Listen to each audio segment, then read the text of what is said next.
So, you want to work for CIA, and you need to know more. Generally, what I'm going to tell you is a little bit more than what you get from watching a movie, but you need to watch some movies to understand a little bit about espionage, human source intelligence collections, technical intelligence collections, and you need to understand what kind of judgment a good spy needs to exercise. Espionage is it is always complex. Intelligence collections, human source intelligence collection, always complex. There's an element of risk and danger in every situation.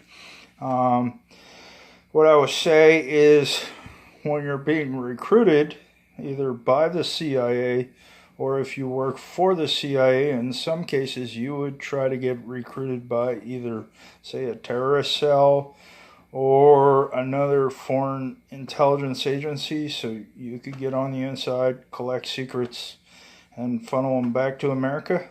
Some people know that if they get on the inside, they don't have to pick up the phone and dial Langley to, send in their report.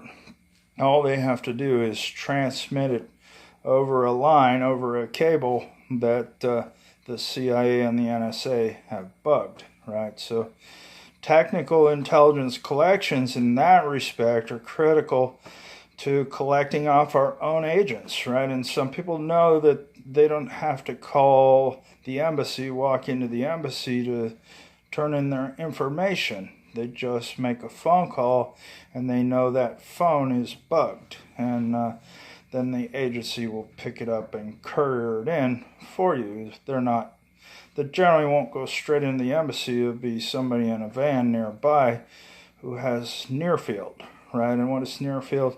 It's like your Wi-Fi. It has a certain range, 100 feet, 50 feet, 200 feet, and then it's out of range, right? So they'll pull a van up, they'll bug the telephone booth, and then they pick up the collection. Otherwise, maybe you're on Yahoo Messenger or something, and they pick things up. The phones are better than the messenger, but the problem with the phone is you speak and people understand what you're saying, and I don't want to compromise your security in terms of your affiliation with whatever hostile or foreign intelligence agency that you've picked up employment with. Recruiting is complex. Why? Well, they want to see if you exercise good judgment in a recruiting effort, because then you'll probably be the kind of person who can be taught to exercise good judgment in an intelligence collection effort, right? As I said, there's an element of risk. And what is risk? Risk is something you have to mitigate, right? So if there's physical risk or you're at risk of physical harm, then how do you mitigate that? You learn to defend yourself or flee. It's a fight or flight, right?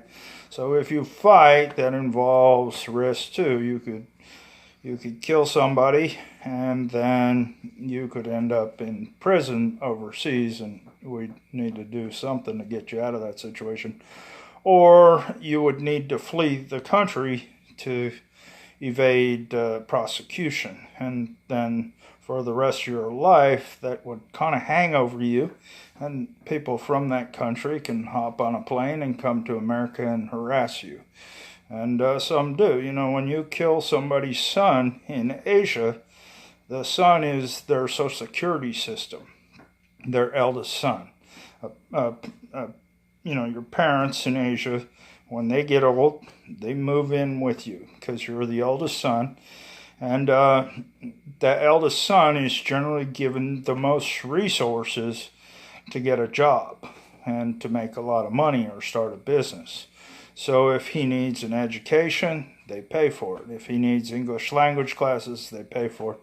The other sons and daughters, they work too sometimes. A lot of times the daughter is trying to marry into somebody else's family.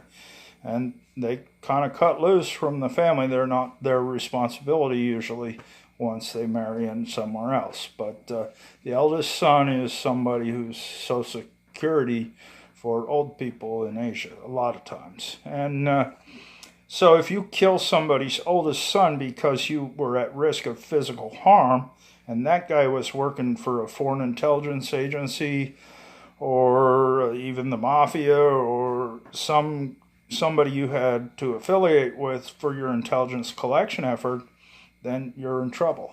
Because why? They're angry that they don't have Social Security. They might buy a contract to hurt you or harm you, and even if they don't kill you, they will try to harm you overseas in other locations around the world.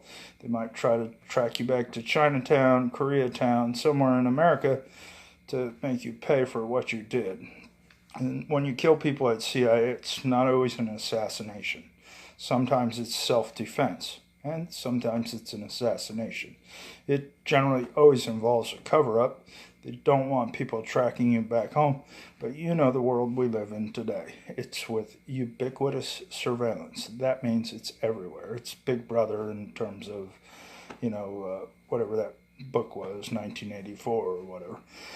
And so you face a lot of risks, both with respect to your actions and with respect to your future security. And so people don't show good judgment, don't need to be in the CIA. And the CIA spends a lot of money to find the right people. And the effort that they spend in screening people is used for other screenings as well. So if you're trying to get in the CIA and the CIA says, this guy might be good, they come out, check you, and they say, no way. And they sometimes go through a little bit more effort to see if maybe it could be a military intelligence officer, maybe it could be a military, just any kind of military officer or a civil service officer or something. There are people, their life is just not for them. Living overseas in hostile environments, in humble environments, that's not for them. Some people, they just want to talk to smart people all day. And an office building in the federal government is a great place for some of those people. They could do intelligence work at a federal building, but not in an overseas location. And some people are great at intelligence analysis, but they have diarrhea mouth. They just simply can't keep it a secret when they have a great idea. And they're not good at intelligence work for that reason. Even though they're very good at analysis or good at even collections and analysis, they're just not good at keeping a secret. And CIA screens for that. There are things as far as judgment. The way they screen is there's the good guys and the bad guys. And they put you in some situations that you're not aware of. And you either have to, report the bad guys or attack the bad guys, or you have to, affiliate with the good guys, right? So if somebody comes up and does something nasty to you, do you report it to the police, or do you fight them and try to harm them? There's a lot of things they want to see in terms of how you react. And there's, they say there's no right and wrong answer, but there is a right and wrong response in terms of your overall composure, your overall judgment, your overall loyalty to things like the Constitution. The CIA is a real tough job because they put you in ambiguous situations, right? The best way for me to describe that is human trafficking. Okay, say you go overseas and your job is to buy uranium, right? Everyone knows uranium is this substance that's very deadly and used for nuclear weapons. It's abundant, it's all over the world. When they kind of enrich it, they can make weapons grade uranium, and that's 60% enriched, and that's not abundant. That has to come out of a reactor, and to make it weapons grade, they have to spin it out in centrifuges. It costs a lot of money in machinery and equipment. as well as it requires nuclear power. It can require energy to get there. So you can't just plug it into a wall socket and make nuclear bombs. So people try to buy the product that's already made because they can't build a reactor in their backyard that will make that stuff and centrifuges that'll spin it. So they go out in the Eastern Europe and they buy this stuff. It's $10,000 an ounce minimum. And for 5,000 ounces, you can make a bomb, right? That's 5 kilograms, about 12 pounds. So you can make a low-yield nuclear weapon for $50 million of uranium and another $25 to $50 million of parts and nuclear know-how. How do you get the parts? Well, probably overseas somebody would synthesize the parts and smuggle them in, or they would design what they need to design using high-performance computers or cluster computers, which kind of mimic high-performance computing or supercomputing. They would do the simulations they need, and they would use something like 3D printing to try to manufacture the parts they need, and then they would come into the United States with a thumb drive of all that information, and they could actually, print out what they need from those 3D printers and synthesize the chemicals they need, like the explosives and the blasting caps, and make those parts as well. And they would need some chemicals, some metals, they would need some uranium, and they would need some electronic parts, circuits. So engineers, mechanical engineers, nuclear engineers, electrical engineers, and physicists and chemists could put this together for $100 million. How would they get the $100 million that come across the border with $250 million worth of cocaine, right? Street value $250 million. It wouldn't cost them that much. If you know anything about cocaine, you go to Dominican Republic, a kilo of cocaine is $3,500 US dollars. In Miami, it's worth $20,000 just as a kilo. So the markup is times 7. And then in terms of the street value of $20,000 worth of cocaine, it's $70,000 if it's just powder. So you go from $3,500 to $70,000. Right, so an investment of $100 million. What are you looking at? It's at times 20, right? $100 million times 20 is $2 billion. So you wouldn't need to invest that much to get to $100 million. You need to invest $5 million in kilos to get to $100 million for your nuclear bomb, right? Minus the $5 million, make $95 million, probably just about what the doctor ordered. And what is $5 million? $5 million at $3,500 a kilo is, 10 is 35,000, 100 is 350,000, and so maybe 1,500 kilos or something. You could make a nuclear bomb for 1,500 kilos of cocaine. Sometimes in Florida we have arrests and busts at sea with the Coast Guard of $250 million street value cocaine. So you probably have to translate that back to how much they invested in the Dominican Republic or Cuba or Haiti or something to get to those figures. But it's not impossible. And some of it comes in from the sea. They drive it right into a house in, upriver. They don't stop at the customs gate where the people getting off the cruises come in and the airports. They sometimes evade capture with a lot of drugs. Enough drugs to buy a nuclear weapon. And the border's the other way, through the Sonoran Desert and up into New Mexico or whatever they say, Out there, it's true that if you don't have a border wall, you have to have something out there to get those drugs, because the drugs are worth enough money to finance the nuclear weapon, right? And you have to show good judgment at CIA, right? So that's what I'm getting to, is you have to understand what kind of policies you should advocate for or not advocate for. That's an analyst's job. But that's everyone basically at CIA needs to think analytically in that respect and understand why we should be out there interdicting. Even when Obama was president, he was out there arresting and interdicting along the border. People said even more than Trump. But the thing is, he had an interest in that because he didn't want them bringing nuclear weapons in the country either.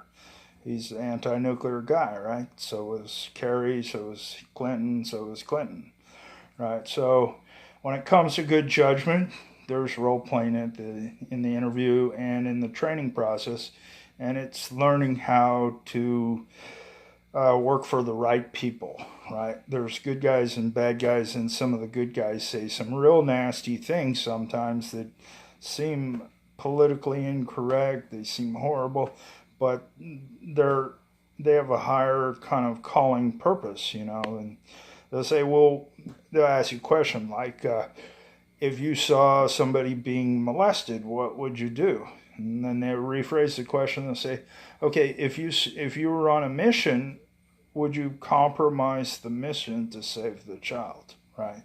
And they don't tell you they're talking about nuclear collections where you're trying to buy black market uranium and find a source of supply so we can shut it down. And you're out there with 2 or 3 FBI agents and you don't have time for that. And if you start talking, they know who you are, right? All of a sudden, because that's what the enemy throws at you, is some kind of sin, corruption, crime stuff. And they have to check to see if you're interested in uranium or solving a sex trafficking case, right? So if you have to be interested in solving the uranium case to work in the WMD Mission Center. If all you want to do is find all the child sex slaves in the world, you'll probably never work for the CIA. You could be good in a UN aid agency or over there at the State Department and some of the departments that combat human trafficking. And at some point, when you're done with your mission, you may be able to refer that matter to somebody who does handle child sexual exploitation and human trafficking. But that's what I'm talking about in terms of the real nasty nature of what you do is uranium and plutonium and nuclear weapons on the black market is much more serious and a bigger concern than child molestation, human trafficking, and some of the things you think about while you're growing up and learning. Those are all the things that people think are the worst things in the world, but one nuclear weapon can kill 12 million people, 20 million people, maybe in the Newark, New York metropolitan statistical area. An airburst of a hydrogen bomb will do that. Maybe not a nuclear, just a conventional nuke. And the hydrogen is the more powerful.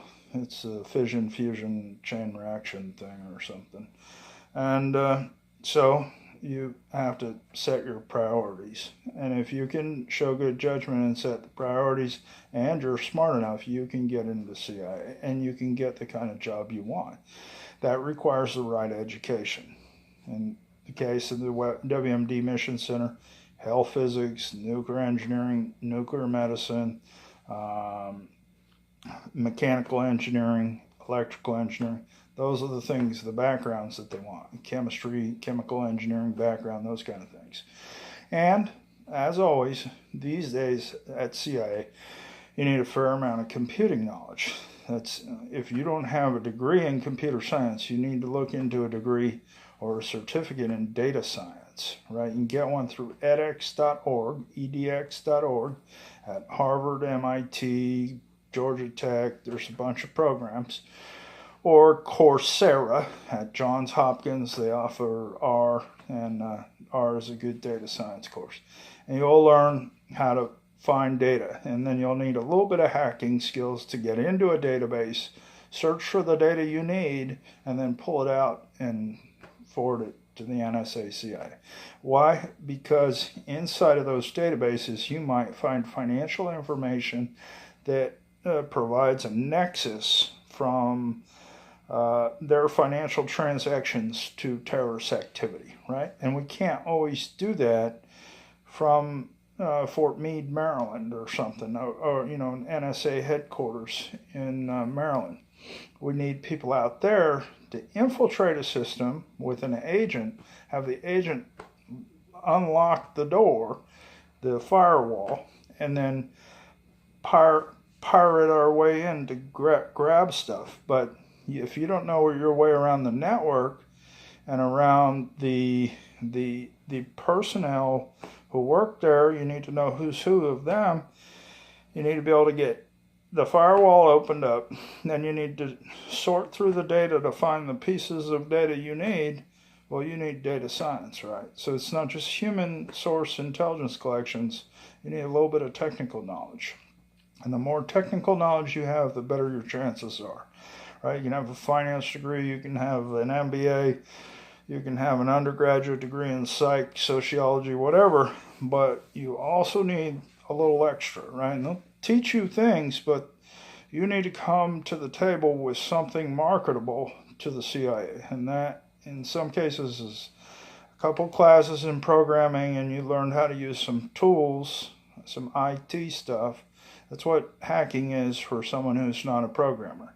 They don't build tools, they know how to use tools, a hacking tool. They fire this at the system and it opens up a door, then they fire this and it cracks a password. It's more like pushing buttons, but it's complicated in terms of how you push the buttons, right? So that's why some people, they don't make it at CIA. They're not good at technology, right? They don't have to be an engineer, but some IT knowledge of operating systems like Windows, Windows Server, things like that, those are real helpful if you don't have an engineering background. Certifications like Microsoft Server, Microsoft Developer, things like that, they'll put you in the ballpark for somebody who's trainable, right? You have all the qualities we need. You show good judgment. You have a Mensa IQ, which is a minimum IQ we need. All right, what's a Mensa IQ? Its minimum is 130 to 132. If you know statistics, there's a distribution. That one's it's a skewed distribution. It's not normal because you're not talking about the whole population. You're talking the sample, and the sample is all Mensans. And so the average is about 137, 138. The low end is 130 to 132, depending on the tests they use. And then it's got a little tail that kind of gets real narrow at the very high end, and it tapers away to that narrow end. But at the low end, it goes like that, and then it kind of goes like that, and they call that a skewed distribution. And so you have to have a Mensa IQ to work there, and you need to go take a test if you think you're going to invest in a bunch of education and your only goal is CIA, and it's all or nothing for you, because you're going to be real disappointed. You're almost going to go psycho or something if you don't get in, right? Well, because you think that's your perfect job and you're qualified and everything. Well, there are a lot of smart people at CIA. They didn't all go to MIT like me, and they didn't all go to Harvard like me, or the Ivy League like my friends, and they weren't all Navy SEALs like me, but they're all very bright like me, okay?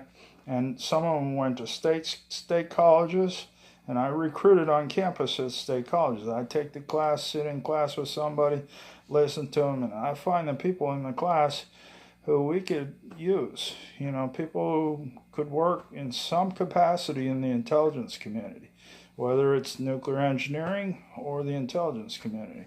And some people would be great at a power plant, and they were right there in my calculus class. And when I fired off a message to the FBI or the CIA, I said, this guy would be good. Or I said, don't ever hire this guy for anything that involves security clearance, And that's our role when we sit in a classroom. It's not just to take a class and refresh our memory about calculus, because I didn't need to do that. I could sit at home with a book, But it's how we interact with the community sometimes, as part of our stateside.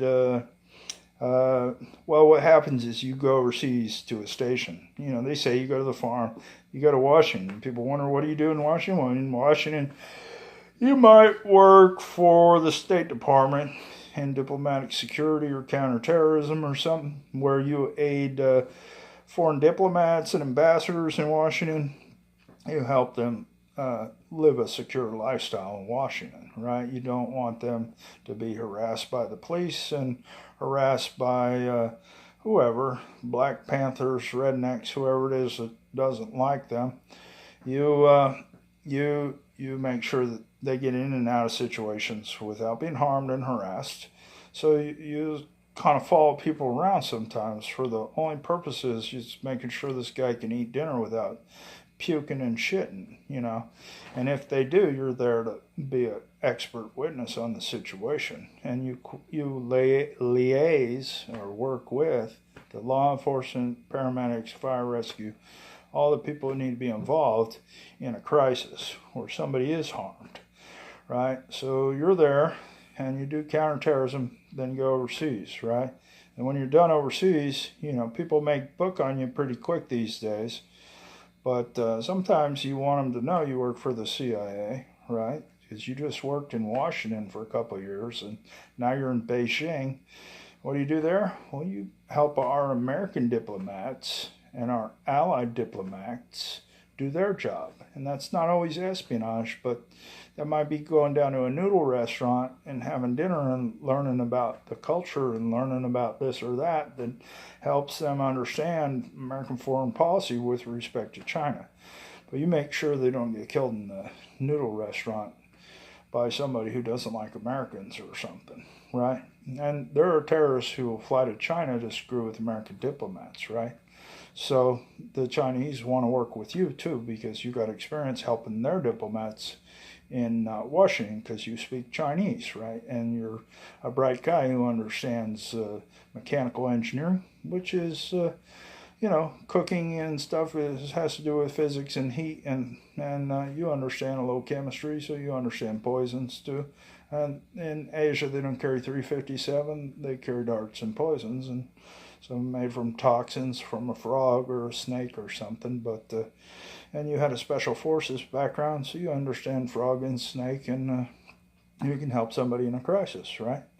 You know how to pin somebody down and search them for a poison or a dart, so that you can find an anti-venom to save someone's life, right? And that's a little different than looking for a 357 that somebody shot at you, right? Because you find the 357, you disarm somebody. But if you're looking for a dart or a poison, you have to find that so you can save the person they already shot. And that's how it is in Asia when it comes to law enforcement, protection, and security.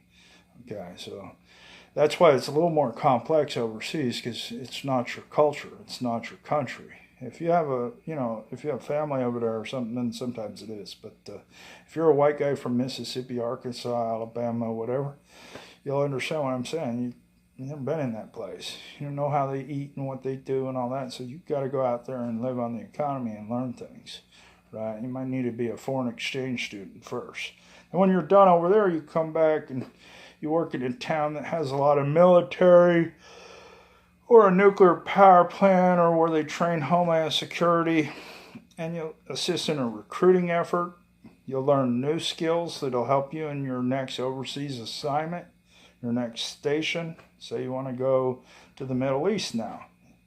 The career progression might be from military to overseas a foreign exchange program in Korea, over into China, either working for a company with a Korean company or doing a foreign exchange at a Chinese university or working for an American company or being an English teacher or working for the embassy. Okay, then you come home, and where do you want to go? You want to go to the Middle East, so you come home. You got to learn Arabic first, right? Or you got to learn Persian, Farsi, or Urdu for Pakistan and Iran and Saudi or something. A lot of them all speak Arabic or they read Arabic, so that can be helpful. But if you go to Iran, you need some Farsi. They're the Persians who have a little bit. They're Shiites mostly, and then Iraq is just a lot of Shiites and a lot of Sunnis in the triangle or whatever. But it depends on where you're going. But Arabic is a good language to learn for anybody who's considering a career at CIA. And then the other ones I say would be like Chinese, Russian, Persian, or Urdu. Right, Urdu is an important language. It's a hotbed of Islamic radical activity in Pakistan. Right, they flow in from Afghanistan, and people come from India, and there's a lot of tension between India and Pakistan, and that's a good station if you want to cut your teeth. And but you don't generally start out in Pakistan. You start out warming up in a place like South Korea or Egypt, right? So a lot of people just go to Egypt, learn Arabic, study at a foreign school, or Turkey, a NATO country, and they graduate to more difficult stations.